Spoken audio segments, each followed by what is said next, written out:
Am I wrong for not wanting to have a relationship with my sister-in-law? Just a few details before I get to the main story. I went to high school with my sister-in-law, but she was a year ahead of me. We had one class together. I always thought that she was really pretty, but she had the worst attitude towards teachers and always getting into fights. So I always kept my distance. Moving a few years forward, she showed up at my in-laws' house. We had one mutual friend and I was not aware he was even friends with her. Well, she started dating my brother-in-law and we became really good friends. We all went on double dates and did many activities together. Her and I would go to Zumba at the park and we had dinners together often, celebrated many birthdays together with family, etc. Then my brother-in-law proposed to her. All of us were super ecstatic. Mind you, all of my husband's brothers had girlfriends and wives. There are 4 brothers, including my husband, and we all had such an amazing group relationship. She has a big family full of sisters and half-sisters, which she treats like garbage because some of them are single moms or didn't finish school but have great jobs. Well, she told me that she wanted all of her bridesmaids to go on a cruise because she knew we were all moms and wanted us to have fun. The cruise was a nightmare. During this time, I was going through a dark time. My depression was into high gear and my anxiety was all over the place. But I acted like nothing was wrong because I didn't want to ruin her bachelorette. She was sick the whole time. This was in November 2019, right around the beginning of COVID. Little by little, we were all starting to get sick. She was upset that one of her sisters and I separated from the group to take pictures with birds. We were having fun.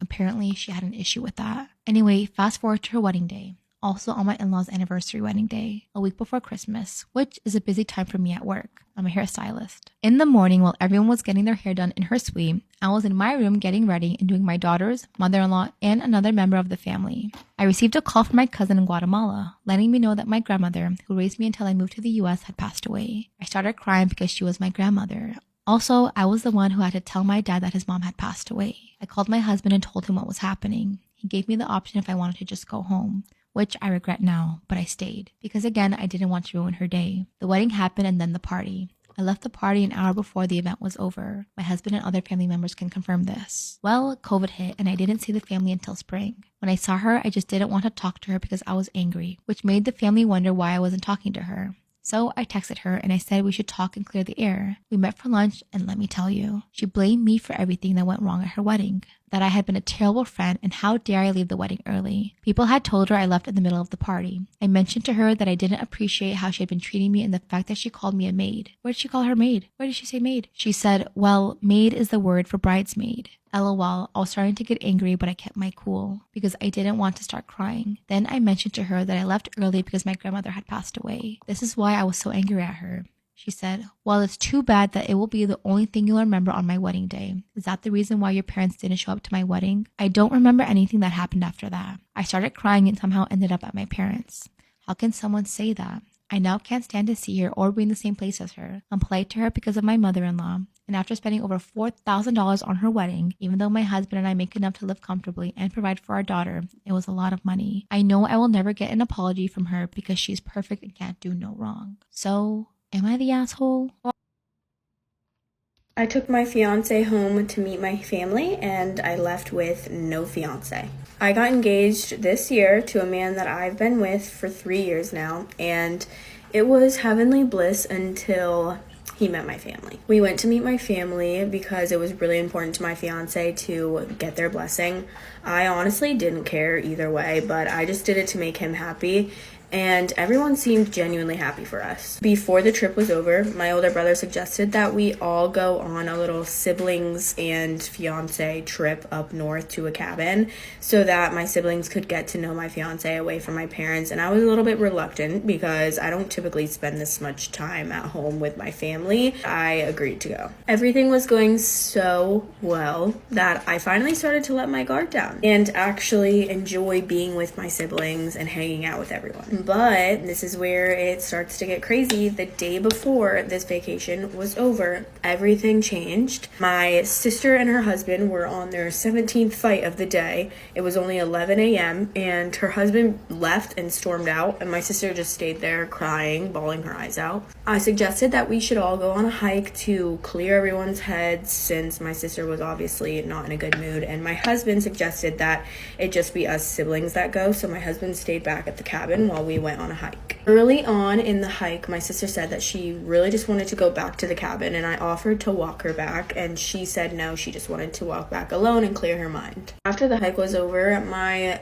brother and his wife really wanted to keep exploring, but I really just wanted to go back to the cabin and shower and see my fiance. By the time I got back to the cabin, my sister was apparently going home, but her car was still outside. I just kind of ignored that because I thought maybe she was deciding to leave that night instead. I walked into the cabin and I started hearing soft moans, and I heard a familiar grunt. I went to investigate, and I went upstairs where I heard the noises coming from, and I saw my sister and my fiance in the worst way. There they were, literally banging. So I took a picture of what I saw, and I quietly went back downstairs.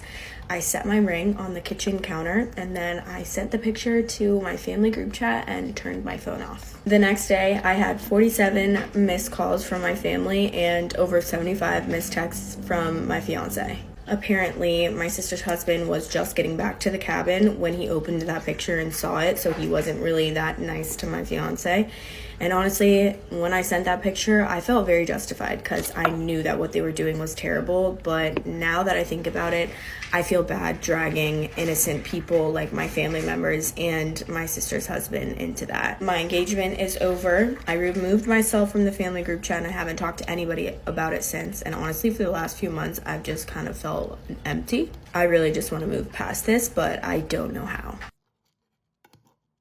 Am I the asshole for telling my boyfriend that he's allowed to sleep with other guys while he's away in the military? Hi everyone, my male 23, boyfriend, male 24, have been dating for 4 years now. He is leaving for the military in 2 weeks. As we're preparing for his departure, one night I brought up the conversation of him being allowed to sleep with other guys while he's away. I know, not from personal experience, but from things I've read, the military is hard for so many men. So I thought by offering this idea to him, he would be allowed to relieve himself when he felt like it. He got up from the dinner table and raised his voice, telling me, quote, "How dare I think he's capable of doing that?" I was honestly surprised and taken back at his reaction because he's very sex-driven. We have sex about 4 days out of the week because he wants to. He went to our room and has been giving me the cold shoulder for a couple of days. I talked to my best friend, female 23, and explained the situation, and she thought that maybe he might have taken it as if I wanted an open relationship. In no way am I trying to sleep with other men while he's away. Not very sex-driven. Just giving him that option in case he really wants to have sex with anyone while he's away. So that way he won't feel guilty or having thoughts that he cheated. I don't know what to do because I don't want him leaving to the military without this issue being resolved. This is our first big fight. Update.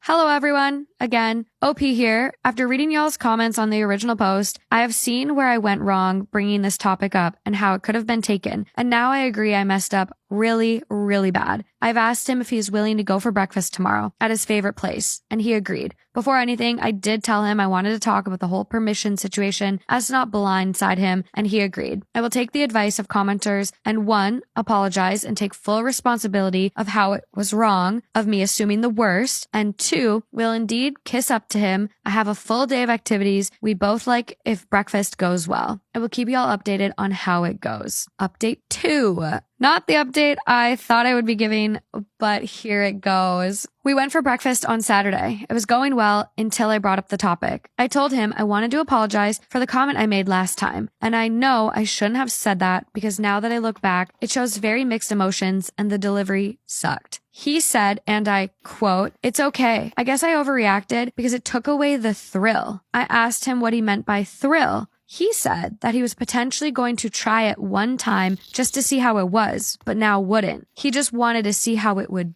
be. I got taken aback, almost spitting out my drink, since I never thought he had thought about it previously. I left it at that. We finished our breakfast and just left home. I hadn't told him about all of the other activities, so he didn't know. I'm not sure if I'm overreacting since I had given him permission initially. What did I get myself into? That's Farrell, and she found out that her husband that she was married to for 10 years, who's in the military, was cheating on her. He was actually out of town when she found out that he was cheating on her, and she was at home grieving her brother who passed away 2 days prior. And he sends her a message and basically says, like, "Hey, I'm having an affair and I want a divorce. Tough luck." She immediately switches her mindset and she's like, okay, well, how long has this affair been happening? And uses those words exactly. And she's like, okay, well, who is this girl? Basically trying to get every single detail she can possibly get about the situation. He's like, oh, you don't know her. She's someone I know from back in high school. He tells her, I want you to pack up your stuff and get out of my house. She's just thinking in her head, like, he knows I haven't been working for the last year or two. I had cancer, and then I had surgery, and then I had foot surgery that also didn't allow me to walk around for a while. And then we had foster children that we brought into our house. What do you mean get out? Like, how would that even work? She said that prior to her getting sick, he treated her like a princess, absolute princess. No one believed her when she would tell them that he didn't have his shit together and wasn't like really on top of it, because the profession that he has in the Navy flying jets, apparently most pilots really have their things together, and this guy was the complete opposite. She took care of him like she was his mother. To be honest, she said that she kind of knew that something was going on. He had to go do a swim physical in Pensacola, Florida, and he kept missing the dates. And she just kept thinking to herself, like, why does he keep missing these dates? Finally, the last one that he could take was in Jacksonville, Florida, and he made it to that one. So like, okay, clearly this girl lives in Jacksonville. So she started taking all the little breadcrumbs that she had of information and putting it together and trying to figure out who this girl is. Monday, she found out that her husband was having an affair. Tuesday, she knew who the girl was, she knew her name, and she knew where she lived. She actually ends up finding out that the girl lives about 300 miles south from Jacksonville, Florida. So she's like, that's weird. Because it was COVID time, he had active orders from his chain of command not to travel over 300 miles away from base. And he was over 300 miles away from Jacksonville. So she was like, oh, you breaking rules to have an affair?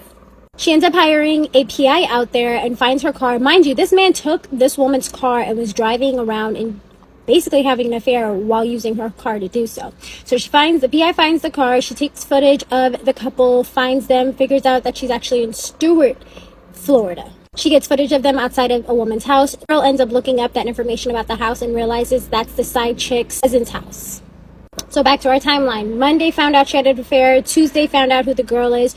Wednesday hired a PI, had them discovered and found in Jacksonville.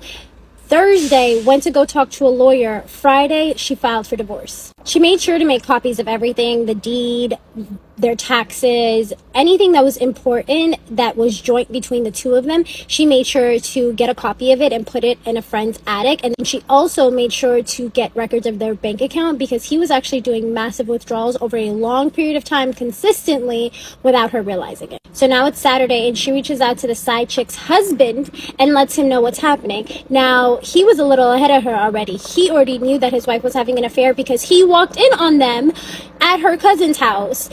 The same cousin's house that the PI had sent footage of the husband and the side chick hanging out in front of. The husband was absolutely devastated. He was like, I didn't know my wife was doing this. It wasn't until I walked in on them at her cousin's house that I found out, and everything came out.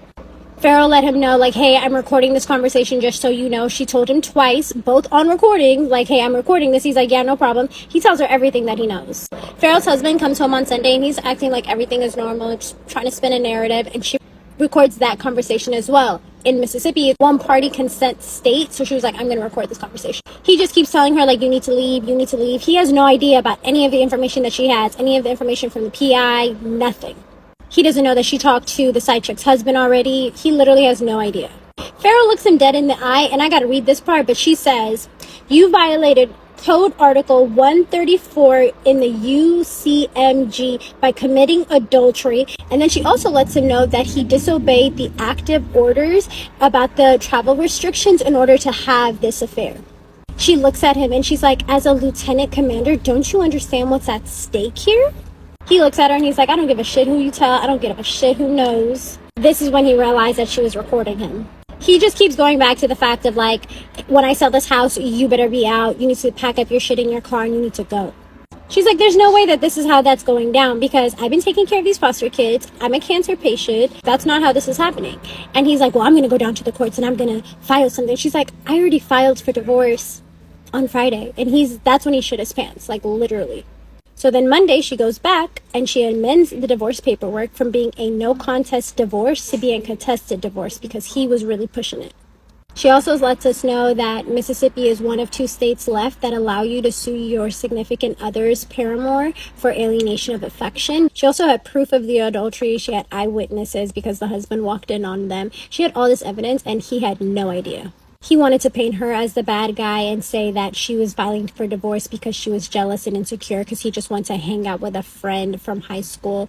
Like, bro, I know you had an affair already. Like, I don't know what you're playing. Kept telling people that he was blindsided by the divorce. So now he decides he's going to go stay at his parents. And again, he uses her car to go there. And he goes out there. She's sitting there like, damn, I should have put a GPS system on the car, but she got one step better than that. He forgot to log out of his Google on their PC, and so she was able to see what he was searching, where he was Google mapping, and able to like basically track him through that. That's when she saw that he was searching up the exact same 5-star resort over and over again in Indiana, which is, you know, where he's from. So this is when Farrell hires a PI in Indiana to follow her husband and the side chick as they go to that 5-star hotel. So she follows him there, has to buy the PI a 5-star hotel, which she was like, that hurt, but it's okay. So she follows them. She's like, okay, she lets her PI know, like, hey, they're at a sports bar. So she pulls up to the sports bar. She's getting good footage of them cuddling, kissing, like all that, right? And then the PI is like, hey, girl, you know what? I'm gonna do you one better. I'm gonna go talk to them. So the PI walks up there. She's from a small town neighboring, and she's just like sparks a conversation with the two. The couple starts telling her, like, we've been dating for this long. We're staying together at a hotel nearby. And then the PI is like, oh my God, you guys remind me of a couple that I know. Can I take a picture of you guys? And they legit pose for a photo for the PI, and the PI sends over all that information to Farrell. She put all that information on a Google Drive and then put that information also on a thumb drive and gave it to her lawyer so she can use it in her divorce proceedings. So at the time, they were both part owners at a gym and would switch off coaching classes, and she was able to see that he wrote into the coach's thread basically saying like, hey, I'm COVID positive. So she took that information, hit up her lawyer and said, hey, I'm asthmatic and I'm also a cancer patient, and this guy is now COVID positive. You need to get him out of the house. So then he gets a call from his lawyer saying, hey, you need to like quarantine and get out of the house, and he's pissed off. They happen to have an in-law suite in the back of the house, so he moved into there, and he was obviously very pissed about that. So instead of listening to the active orders that he had from his chain of command and quarantining and getting better, he decides to go and ride his bike all over Mississippi and ends up getting hit. Tries to call Farrell and be like, oh my God, I got hit. I'm hit really bad. Can you come help me? And she's like, no. Hit up your side chick and have her come pick you up. He's like, I'm in an ambulance. Like, come get me. She's like, no. He's like, well, I guess I can call my dad and have him drive down from Indiana. And she's like, I don't care what you do. I'm not helping you. She eventually feels bad when he comes home and like says, okay, I'll cook you a few meals and I'll, you know, do a little bit of laundry while you recover from this injury and you also get over COVID. At this point, Farrell has also moved on with her life. So she was dating somebody at the time too. And so she had the guy that she was dating over at her house one day. And then all of a sudden the music that they were playing just cut off. And she's like, what the hell? And she looks, and outside her window is her husband trying to put his phone up and record them. And his phone ended up connecting to the Bluetooth. And she's looking at him like, you idiot. What are you even doing? She's like, you catching me cheating after I've already filed for divorce, I believe is null and void. Like, what are we even talking about? So I guess seeing his wife with another man sends him, and he gets a little violent, and the cops have to be called. And when the sheriff comes, the husband acting like an asshole to the sheriff. And he's like, you know my wife from high school. That's why you're siding on her side. And she's like, this man is 50 years old. We did not go to high school together. What is wrong with you? Tell me why the very next day the sheriff calls Farrell and is like, please, please, please press charges against your husband so I can testify against him. That's how bad he pissed him off. At that point, she had to change the locks in her house because she was like catching him trying to break in. Like, it just got way too much at that point. So later on, she ends up getting a call from the side chick's husband like, hey, I live in Florida actually, and you didn't have my consent to record that conversation. And she's like, first of all, I live in Mississippi. I'm doing the recording. It's one state consent over here. Second of all, I have you consenting to being recorded twice on the actual recording. So what are you even talking about? She knew her ex-husband or soon-to-be ex-husband put him up to it, but either way, like, why are you trying to back out now? At this point, the side chick was also realizing that a lot of the things that the husband told her about his own wife was really like messed up and also not true. He called her something called a bog hag. And I don't know what that is. I looked it up on ChatGPT. I'll put the description here. I asked on TikTok slang and I asked like just in general. And it just sounds like maybe like a swamp animal or something like that. And so he was basically like dragging her to the side chick, was just expected. Out of nowhere, she ends up getting a call from the side chick being like, oh my God, I don't want to be involved in this anymore, because she's realizing like I can get sued for the whole alienation of affection thing. So she's like, I don't want anything to do with this. Mind you, she's also starting to reconcile with her own husband as well and starting to move past this affair. And so she's like, what can I do? And so Farrell tells her like, I want a written statement with you admitting to everything, and I want you to stay out of this moving forward. And so the girl's like, 100%. I'll give you a written statement. So she got it, sent that over to her lawyer as well. At this point too, her husband started like harassing her, essentially showing up to places that she was at. She went to dinner with two friends and he like showed up at the restaurant recording her. She's like, what's wrong with you? I'm at dinner with my two male gay friends. Like, what did you think you caught me in right now? You know? He even followed her to another guy's house and just made a complete ass of himself. And she's just like, this is like so bad for you. Like, just leave me alone, you know? Ultimately, she did not get him penalized through the military. She did divorce him, however, moved on with her life. She knew she had every right to, but she just, decided to be the bigger person. The side chick also informed her that there was a lot of other girls too, especially over the years. Like, she's realizing now, like, there's definitely been girls over the years, but even like simultaneously while the side chick was dating her husband, he had another female, and the side chick was like, had the audacity to be a little hurt about it. Like, girl, what you heard about this cheating ass husband doing some more dirt? Like, what? Ultimately, she's like, you know what? I blame myself. I knew he was a snake. I can't be mad that he bit me. It is what it is. She wanted to share her story honestly because she's like, I'm sick of his mother running around as if he's a victim, like he's this golden boy when he's not. He's a victim of his own decisions that has landed him in the position in life that he is in today. So, like, that's what it is, you know? So either way, go send Farrell some love. You guys tagged me in the story. It was definitely a wild one. Sending you so much love, Farrell. Like, I think you handled that like a boss. I think all women should take notes on how she was like hiring PIs and taking notes and taking copies of everything and storing them in multiple locations. How she was, discussing with lawyers early on, getting every single piece of detail that she can from the husband, talking to the mistress, talking to the mistress's husband. Like, she had every single I dotted and every T crossed. And I think, like, literally, if you can take anything from this story, like, take the steps of what to do once, you're confronted with divorce. Like, protect yourself.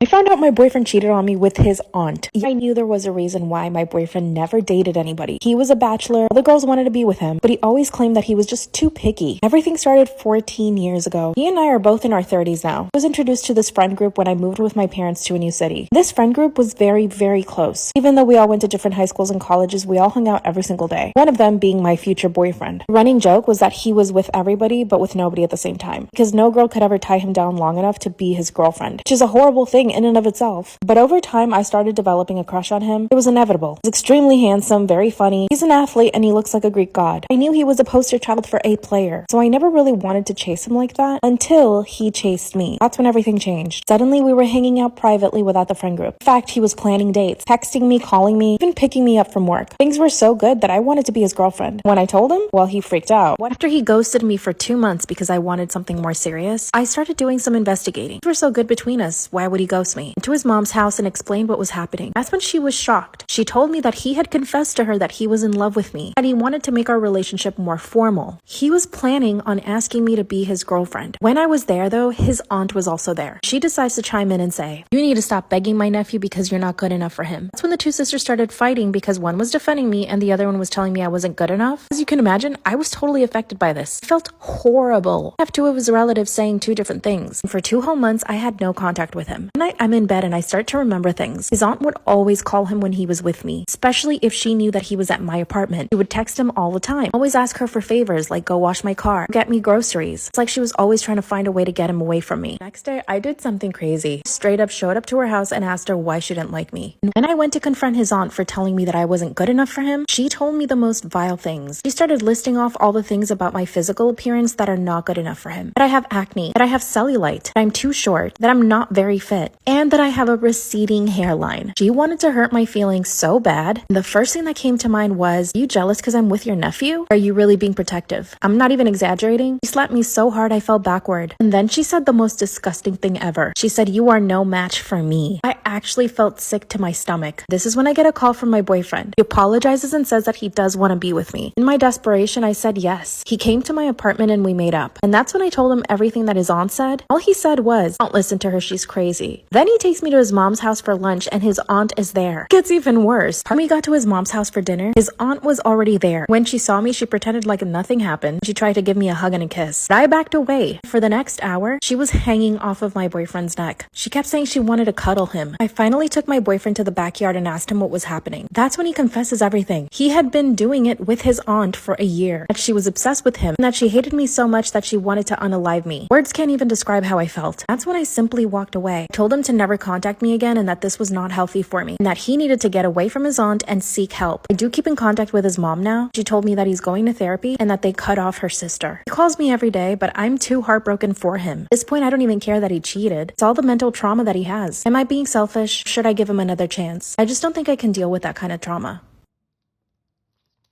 Am I the asshole for telling my friend it's weird to give his daughter a Nigerian name when he isn't even Nigerian? One of my best friends from childhood, we'll call him Jake, is having a baby with his fiance. My friend is biracial, half black, half white, but he was entirely raised by his white mom and white stepdad. His girlfriend is black, but again, she's not Nigerian or from Africa. I am white. I mean no offense to my friend, but he grew up around mostly white people, and it was only in college when he went through this phase where he started to really try and be more, quote, black.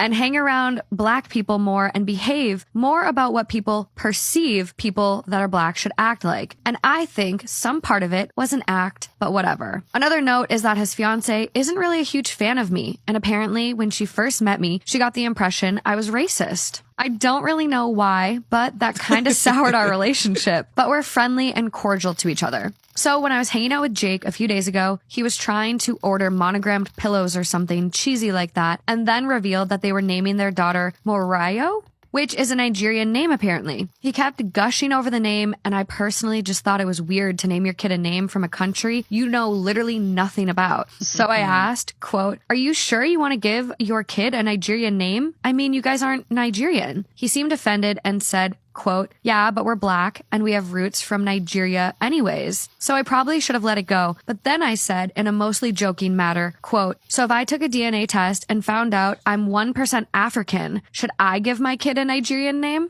Jake got mad and cursed at me a few times and said that tons of black names are African or Arabic and that I should mind my own white business. Yes. And I have no idea what I'm talking about. He did change the subject after that, but I can tell it bothered him. Shortly after, his fiance publicly revealed the name on social media and people started gushing about it. And his fiance made a comment on Facebook about how she was glad they liked it and, quote, "Some of Jake's friends thought it was too African."